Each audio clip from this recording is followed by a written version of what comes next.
안녕하세요. 동네 노는정입니다. 죽기 전에 밟아야 될 한국의 자전거길을 소개하는 시간. 이번에는 정말 새로운 곳을 가지고 왔습니다.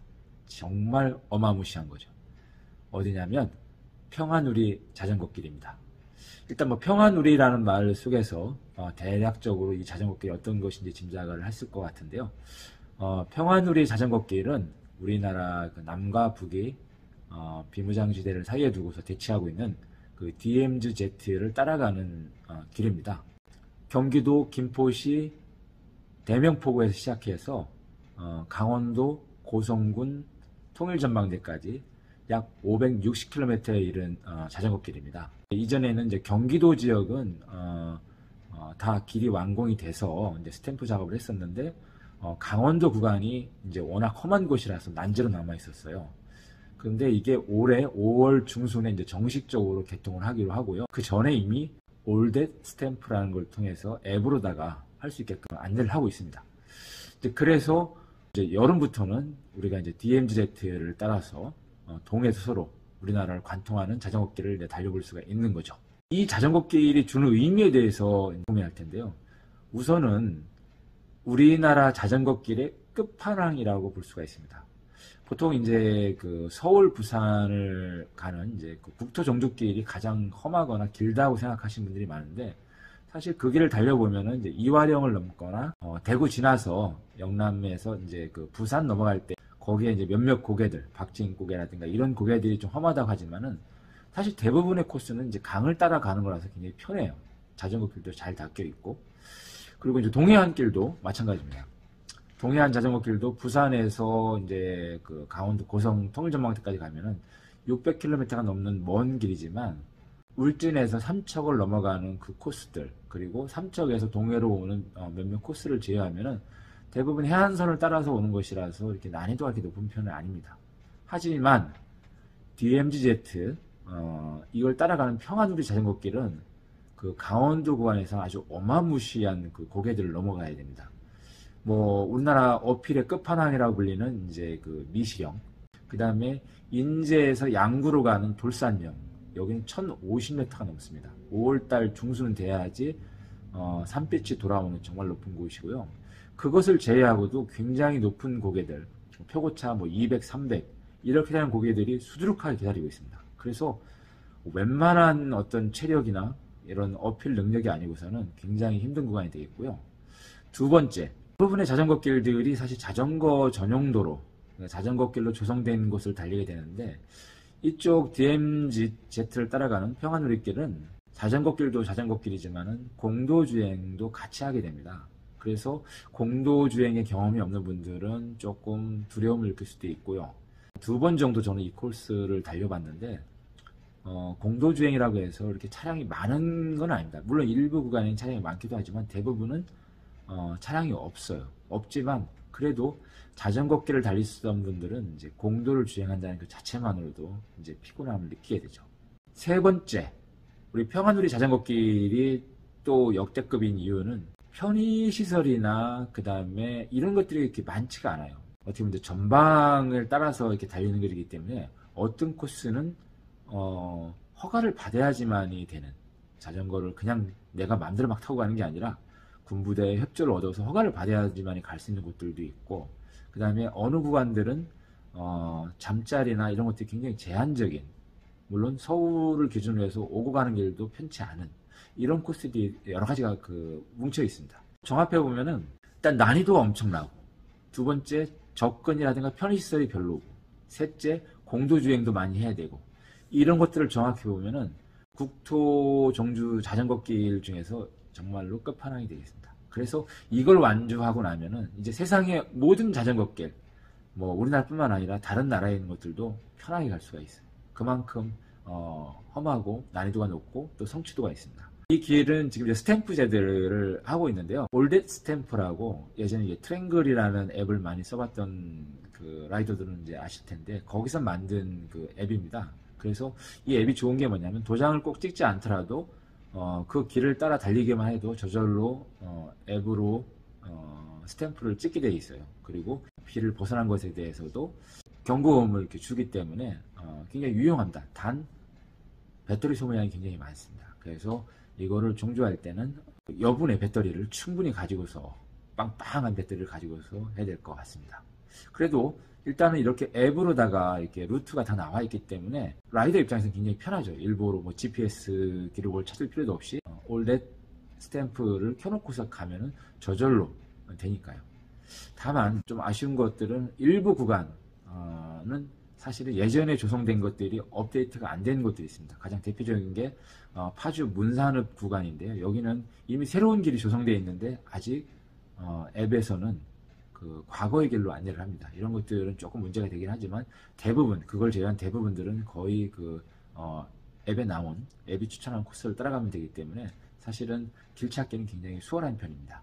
자, 이게 바로 평안우리 자전거 길 전체 구간입니다. 이 분홍색으로 표시된 길이 이게 이제 전체 구간인데요. 여기 가운데 이제 시커멓게 제가 아주 이제 흉물스럽게 긋긴 여기를 기점으로 서쪽은 경기도 평안우리길, 그리고 동쪽은 강원도 평안우리길이 되겠습니다. 경기도 평안우리길은 이제 진작에 완공이 됐기 때문에 이제 스탬프를 찍을 수 있는 부스들도 다 완공이 되어 있고요. 이쪽 그 강원도길은 이제 2022년 5월 중순에서 말 사이에 이제 다 완공이 된다고 합니다. 그래서 일부 구간들은 이제 여전히 공사 중인 곳들이 좀 남아 있다고 합니다. 보시면은 이제 여기 출발점은 경기도 김포시 대명포구, 대명항이라고 그러죠. 강화도하고 접경에 있는 여기서 이제 김포반도를 일주를 해서 쭉 돌아와서 이제 행주대교까지 올라옵니다. 그 다음에 행주대교에서 다시 이제 임진각 방면으로 다시 이제 내려가서 그 다음에 임진각부터 이제 그 DMZ를 따라서 연천구까지 갑니다. 그리고 연천군 백마고지가 있는 곳에서 이제 그 강원도 땅으로 들어서게 되고요. 그 다음에 강원도 땅이 들어서서 계속해서 이 DMZ 쪽 붙어서 가면 좋은데 여기서 자전거 길은 이쪽 그 하우제를 넘어서 화천으로 가게 안내를 하고 있어요. 이쪽 그 북쪽 길이 이제 있긴 있는데 이 길은 말고개를 넘어가는 이제 가장 최북단 도로인데 여기도 갈 수는 있습니다. 그 한 3명 이상이면은 미리 신청을 하면 갈 수는 있는데 어떤 군사 지역이라서 길을 이렇게 조성을 한 것 같고요. 하우계를 넘을 때부터 시작이 되긴 하겠지만은 이제 화천군에서 양구군 인제를 거쳐 속초로 간 이 구간이 어떻게 보면은 이제 어필의 끝판왕들이 되겠어요. 여기 뭐 한묵령이나 뭐 오천터널, 돌산령, 미시령 이런 곳 고개들이 있는데 돌산령이 이 중에서 가장 높아요. 그리고 이제 다음이 미시령인데 이 고개들이 사실은 뭐 500m, 400m 밖에 안 된다고 하지만은 가보면은 실제로 표고 높이는 거의 한 300에서 400 정도씩 되는 곳들이라서 거의 멘탈 털리는 이런 고개들이 줄줄이 이어지는 거죠. 그래서 이 구간을 지나서 가는 것이 가장 그 어려운 구간이고요. 보통 인제에서 예전에는 이제 통일전망대를 갈 때는 바로 이제 그 진부령을 넘어서 이렇게 가게 돼 있었는데 이번에 새롭게 만들어진 평안우리길 강원도에서는 미시령을 넘어서 속초 청간정으로 해서 이렇게 동해안 자전거를 따라서 올라가게 돼 있어요. 이제 아무래도 공도 주행 부분들을 이제 최대한 줄이려고 하다 보니까 이렇게 된 것 같은데 어쨌든 이렇게 이게 코스가 돼 있고요.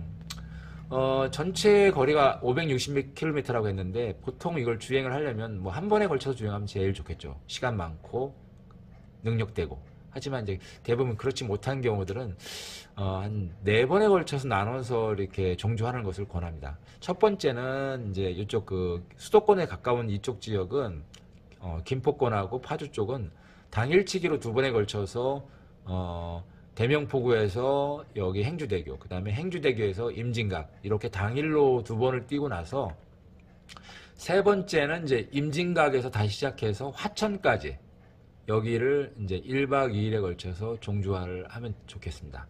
왜냐하면은 이쪽 임진각에 있는 파주 이쪽까지는 이제 경의선을 따라서 문산읍까지 갈 수가 있어서 여기서부터 시작을 하면은 접근하기가 좀 편하고요.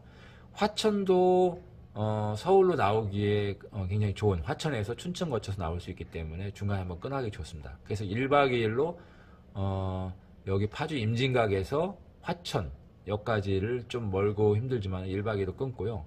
그 다음에 화천읍에서 고성 터밀 전망대까지를 3박 4일 코스로 잡으면 좋겠습니다. 왜냐하면 여기 거리보다도 높이가 워낙 많기 때문에 조금 더 안정적으로 여기를 지날 수 있을 것 같고요. 그러면은 총 약 7일 정도의 일정으로, 전체 한 7일 정도의 일정으로 안주를 할 수 있을 것 같아요.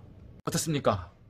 한번 도전하고 싶은 욕망이 생기지 않나요? 특히 이제 국토 완주, 모든 자전거 길을 다 걷고 나서 이제 더 이상의 성취는 없다, 좀 심드렁 하시거나 그 다음에 또 다른 목적지를 찾고 있다면 당연히 평안누리길입니다.